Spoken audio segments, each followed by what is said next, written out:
All right, with Saturday's local council elections in Abuja, Nigeria's Federal Capital Territory, and by-elections in Rivers and Kano states, it can be said that the country has taken another major step towards next year's general election. Reactions to the conduct of those elections have been expected been mixed, to say the least. But questions keep popping up regarding the capacity and preparedness of the Independent National Electoral Commission to deliver an electoral mandate that will be acceptable to most Nigerians at the appointed time. Now, I'm joined for his observation of yesterday's elections and their likely import for the greater one in 2027 by Auwal Musa Rafsanjani, who is the Executive Director, Civil Society's Legislative Advocacy Center and Country Representative, Transparency International. Auwal Musa Rafsanjani, good to see you on This Day Live on Sunday. Good to have you.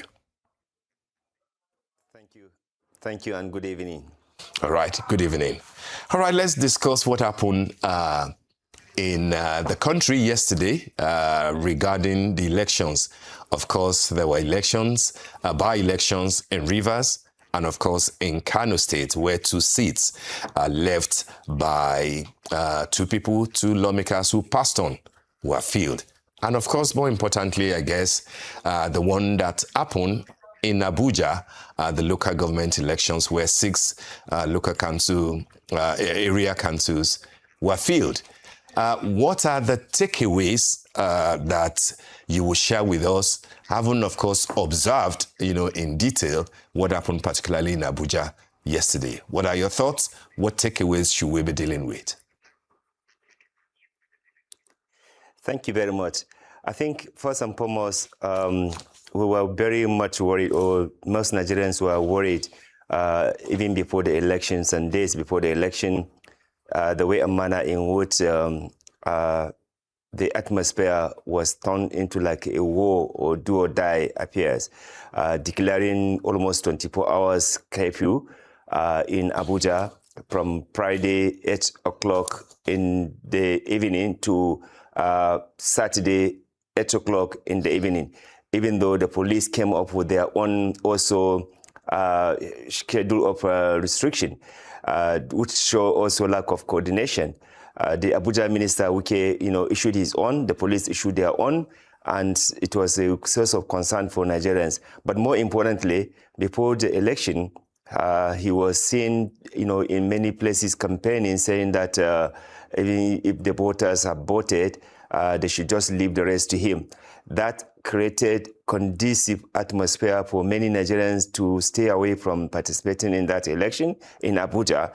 That accounted the possible low turnout, because already people believe that the process was not going to be free, fair, and credible. And that is why it is important to remind public officials about their utterances, so that they don't derail a process that is going to be, compromised.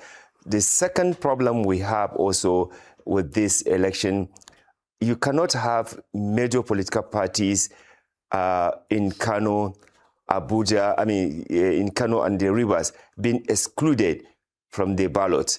That is a huge, issue that INEC has to explain. Until today, they have not been able to explain.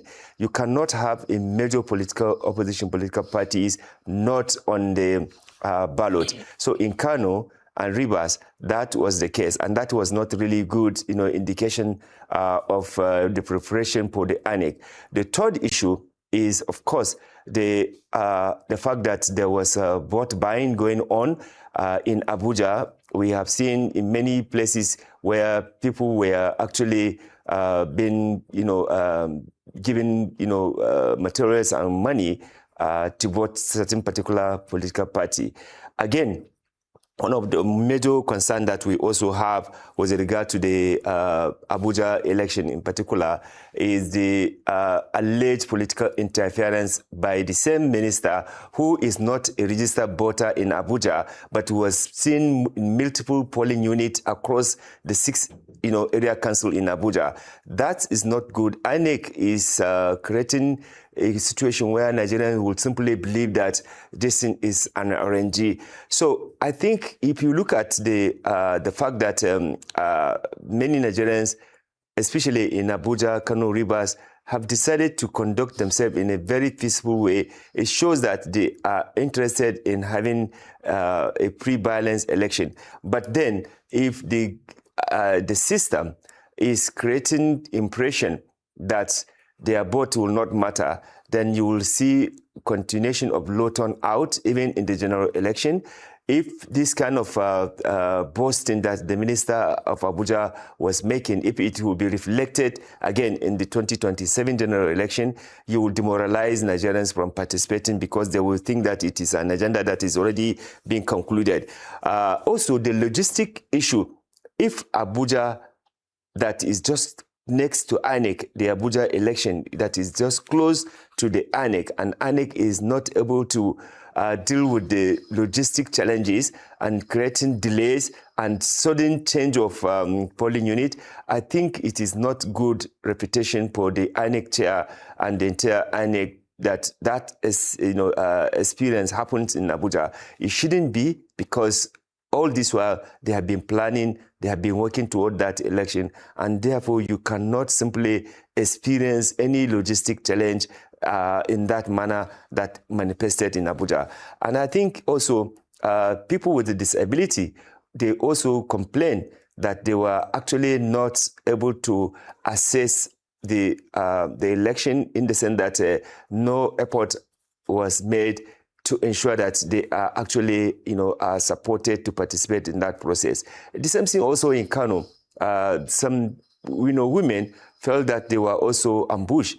So I think all in all, the election that took place in Rivers, Kano, and Abuja is not a good reflection. And therefore, the president has to do something. Instead of commending Wuke, like I've seen in the news, that he has commended him for securing Abuja for the ruling party, I think it's not a positive thing. It's a negative thing that Wuke roles is undermining the credibility, the fairness of the election. And that the president should be worried that under his watch, they are organizing election in this kind of manner, even in Abuja. I think for me, instead of Wuke to be commended by the president, Wuke should actually warn the president not to continue to interfere in the election, so that it will not reduce or it will not lose credibility, in the eyes of Nigerians and international community. Remember, the whole world is watching, and if we continue as usual, then it will be very bad that we may continue to experience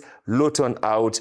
And that is a vote of no confidence in the system. And that should not, be celebrated by Mr. President. The last election, if you look at the last 5 cycles of election, every election period, Nigerians are not participating. The last one, we recorded less than 30%, of the registered voters or Nigerians. And I think that is not really good for the nation if we continue to experience that. And with this kind of approaches or atrocity, the kind of boasting that some people are making, I think you may record lower number of Nigerians participating in this election. And if you continue to use money, dirty money, to secure election, then we are finished. We will continue to experience democratic backsliding in Nigeria. I think for me, with the attention that the whole world is putting on Nigeria, President Tinubu should have done everything possible to ensure that he rescue his image, his integrity, so that Nigerians and international community will not continue to condemn him and will not continue to criticize him for his inability to ensure that there's a free, fair, and credible election. Because the whole drama started with appointment of some people in INEC. Constitution said don't appoint card-carrying members. That has not been the case. Constitution said that card-carrying members of the party, whether ruling party or any political party, should not be in the electoral body. You began by, according to the allegation, you began by putting some people with, party affiliation. That's, for me, is a challenge. Secondly, look at the whole drama around the issues of Electoral Act amendment in the National Assembly. That we have not wake up, or we have not resolved that already mistrust that Nigerians are having in the process. And then to come and add salt into the injury, a minister will openly come and say, go on board and leave the rest to me. I will handle it.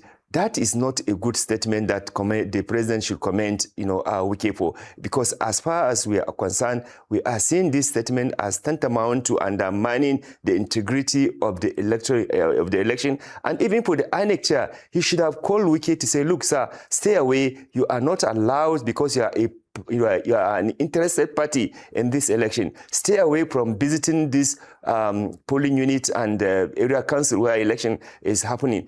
But the INEC chairman did not also summon the courage to call Wike to order, which means that Wike is untouchable, which means that he can even multiply his action in the next election that is going to happen.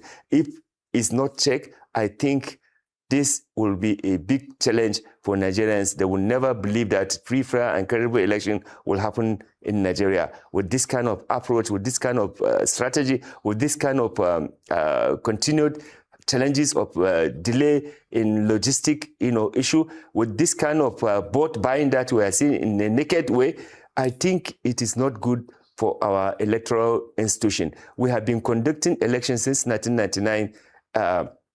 There are supposed to be some improvement. We cannot continue every time to be complaining about logistic challenges. We cannot continue to be talking about vote buying. All right, Auwal, let me butt in there, and I get all your point and your detailed analysis so far. But then beyond the fact that voter turnout was concerning, abysmal, some people will say that it's about 10%. Others will say maybe even about 7%. We've never had it that bad. The other part beyond that, do you think that Nigerians, particularly those in Abuja, had the opportunity to test the details contained in the provisions of the new act, specifically about how beavers, will be deployed, IREV in particular, in regards to electronic transmission of results in real time? Do you think that that opportunity came up at all yesterday? There are other issues that you have discussed, but then in terms of the issues that people have with the Electoral Act 2026, were we able to at least assess the preparedness of INEC along that line? So actually, to be honest to you, and that is why many people were really surprised, because this new Electoral Act amendment, many Nigerians did not actually, familiarize themselves with the provisions there, except those groups that have been advocating and following up. But the general, public, most of them, they were not that much familiar, and therefore, it might also, be one issue, but I don't think that was the reason why people did not turn, because people just simply, they didn't trust the process, and people were already intimidated with the utterances that the minister was already making that, look, you don't care. And, even the way, a manner in which people were harassed and intimidated, clear vote buying going on, people lost confidence that anything will happen. Even the INEC chair had actually cautioned the minister from coming to those polling units. INEC chair will actually have some credibility or some, kind of support from Nigerians that, he is ready, not going to be compromising or not going to join anything that will undermine the process. But he kept quiet. And I think that alone, that action of allowing Wike to be going to polling units when he is an interested party, at least help to tell people that, look, even if you go, you waste their time, you waste their vote will not count.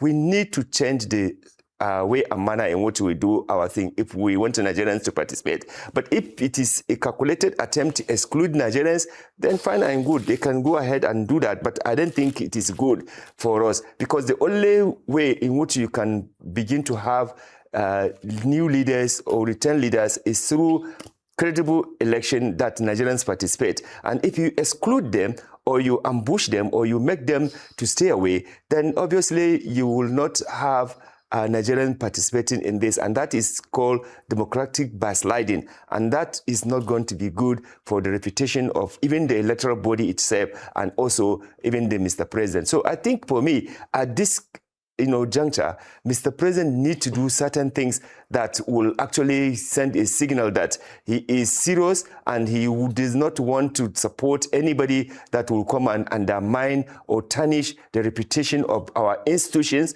Because if people don't believe in our institutions, then that's a problem. If people don't trust our public official, that's a problem. So we need to do everything possible to rise up and show to Nigerians that we are serious. Government is serious about integrity of our electoral process in Nigeria. All right. Auwal Rafsanjani, I want to thank you for joining me on This Day Live today. You've spoken quite well and very detailed too. Thank you very much.